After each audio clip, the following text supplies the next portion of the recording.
Hey everyone, and thanks for jumping back into the cryptoverse. Today we're going to talk about Chainlink, so I hope you guys enjoy the content. If you do, please subscribe to the channel, give the video a thumbs up. We also do have a Telegram channel, which you can find a link to in the description below. Please go ahead and join that. We're almost at 4,000 members. We need a lot more Link Marines in there. There's a lot of talk about Chainlink going on in the chat. So please check it out if you want another place to talk about Chainlink as well as some other coins. So do check that out. Let's go ahead and jump in. What is the thing we've been saying about Chainlink for a while now? We've been saying, well, Bitcoin being above the 20-week is really good for Link. Okay, not only with its valuation against the US dollar, but also with respect to Bitcoin. We said, if Bitcoin is above the 20-week and it's holding itself above the 20-week, we would expect Link to move. We'd expect it to go parabolic. What has happened? It's going parabolic. Business as usual. Its valuation with respect to Bitcoin, still, it's going parabolic. Again, business as usual. This is all what we expected. It's really not news. Sometimes I'll put out tweets and say, Link is doing great today, but really it's not really news when it goes up every single day, for the most part. But Link it's making a run now. Higher on the coin market cap ratings. It's passed several in the last few hours, and we all expect Link to get into the top 5 at some point. I think it really is just a matter of time until we see it happen. I mean, as a reminder, Link has outperformed Bitcoin several times during the bear market, during the accumulation phase. I think it's kind of exciting and scary at the same time. Link has performed so well during the bear market. It kind of makes you wonder, what would happen during a bull market? What would happen during a full-fledged bull market where a lot of coins are really moving up significantly? Where does that leave Link? And this is why I tell people, if you're in crypto, you need to reduce your risk. And one of the ways you reduce your risk is find coins that are not correlated to one another. And Link and Bitcoin are not highly correlated like a lot of other coins. So this is a more fundamental reason to hold it. But also, Link it's being integrated by a lot of different projects.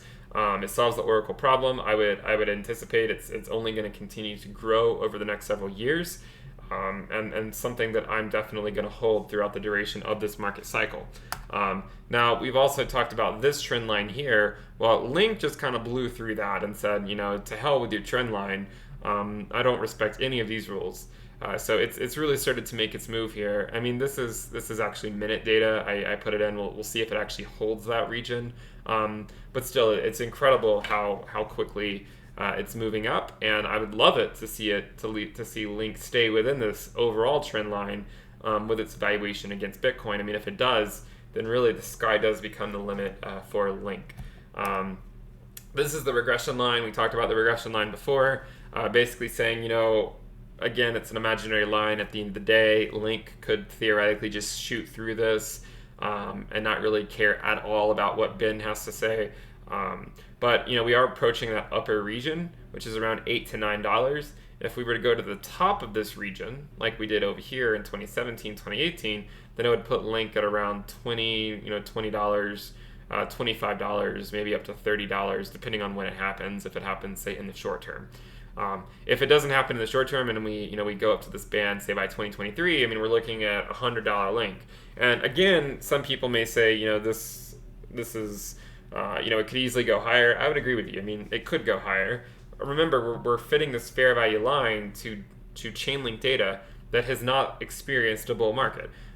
We don't know what Link is going to do during a bull market because it hasn't been through one yet. It's been through its own bull market, but it hasn't been through, say, a cryptocurrency asset class bull market.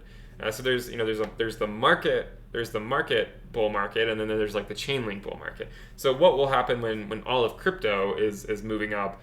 It really begs the question: where will that leave Link? At the end of the day, a lot of these imaginary lines are not going to tell the full story. What you're really going to want to do is just hold Link, right? If this is not financial advice, but again, because it reduces your risk, it doesn't move with respect to Bitcoin. It also tends to just go up and up. I think it's a good asset to hold during the market cycle, mainly because it just holds its own against Bitcoin. As you can see here, even when Bitcoin is below the 20-week moving average, the valuation of Link with respect to Bitcoin tends to still go up over the macro scale. So from here to here, from here to here, and from here to here, it was more or less a wash. It was a slight decrease. But for the most part, holding Link has been nothing but a good decision if you can hold it for years or even months. If you're the person buying it each time it goes parabolic, and then you're the one capitulating when it goes down to the bottom, you're doing something wrong. So just change your strategy. There's a risk to not holding Link during this market cycle. I would say there's a huge risk to not holding Link during this market cycle. For that reason, I hold Chainlink. So if we go back and look at the regression line, we are approaching that upper bound we said. As long as Bitcoin holds the 20-week moving average as support or stays above it, we would expect Link to make a run, back to this region. That is where we're going. We'll see if we can, hold that and blast through into this upper region. If not, we're still on our move up. We still have years to go. Here I'm just color coding it based on Bitcoin being above the 20-week. You can really see the parabolic moves that Chainlink makes with respect to the US dollar. This is a logarithmic scale, by the way, when Bitcoin is above the 20-week. So again, business as usual. And then finally, I just wanted to put back on the risk metric of Link.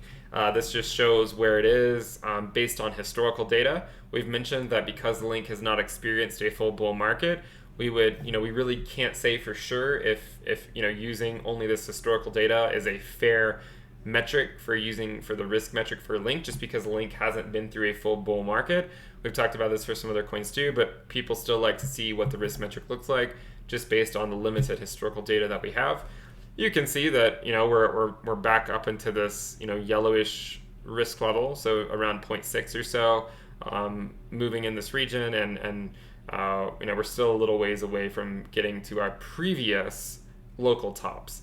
And so this local top here, a local top here, maybe the same type of measure of volatility is able to predict the next local top, or maybe Link just says, again, to hell with the risk metric. It's just going to keep going up. So I would like to say that I do DCA my sells in the same way I DCA the buys, and I did sell. I did take some profits of Link recently. It was only 1/15 of my position. I just find it important to take profits when you can, because nothing just moves straight up. Even with Link, you do see these retracements eventually. So I do think that taking profits is key. Sticking to something like the risk metric is key. And just always, and the thing I've said with Link is just make sure you're holding some throughout this bull market. You likely don't want to sell all of your Link, just because there's really no telling where it's going to go, considering how much it's outperformed the rest of the market for the last several years. If you guys want access to the risk metric, we do have that. Remember, you can check it out at my website, intothecryptoverse.com. You can also pay with cryptocurrency for 6 or 12 months and get a 5 or 10% discount. We put out a premium video every week, a premium newsletter every week, which is backed by quantitative data science, like quantitative finance. And then we also have a Google Sheets dashboard with the risk metric for Bitcoin, Ethereum, Chainlink, Cardano, Litecoin, and like the S&P 500.